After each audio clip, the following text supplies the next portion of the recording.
Then was it declared to Holofernes, the chief captain of the army of Ashur, that the children of Israel had prepared for war, and had shut up the passages of the hill country, and had fortified all the tops of the high hills, and had laid impediments in the champaign countries, wherewith he was very angry, and called all the princes of Moab, and the captains of Ammon, and all the governors of the sea coast, and he said unto them, Tell me now, ye sons of Canaan, who this people is, that dwelleth in the hill country, and what are the cities that they inhabit, and what is the multitude of their army, and wherein is their power and strength, and what king is set over them, or captain of their army, and why have they determined not to come and meet me, more than all the inhabitants of the west? Then said Achor, the captain of all the sons of Ammon, Let my lord now hear a word from the mouth of thy servant, and I will declare unto thee the truth concerning this people, which dwelleth near thee, and inhabiteth the hill countries,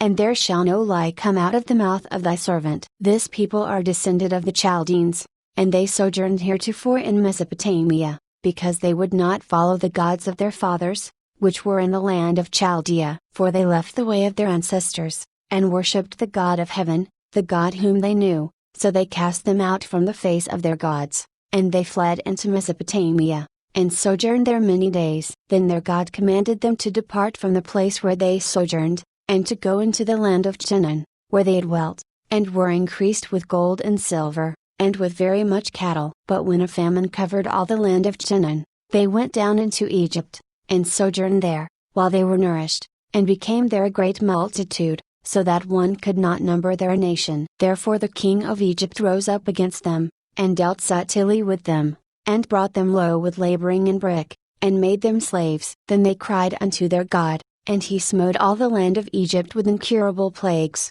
so the Egyptians cast them out of their sight. And God dried the Red Sea before them, and brought them to Mount Sinai, and Kadesbarn, and cast forth all that dwelt in the wilderness. So they dwelt in the land of the Amorites, and they destroyed by their strength all them of Esebon, and passing over Jordan they possessed all the hill country. And they cast forth before them the Canaanite, the Pherezite, the Jebusite, and the Sichemite, and all the Girgashites, and they dwelt in that country many days. And whilst they sinned not before their God, they prospered, because the God that hateth iniquity was with them. But when they departed from the way which he appointed them, they were destroyed in many battles very sore, and were led captives into a land that was not theirs, and the temple of their God was cast to the ground, and their cities were taken by the enemies. But now are they returned to their God, and are come up from the places where they were scattered, and have possessed Jerusalem, where their sanctuary is, and are seated in the hill country,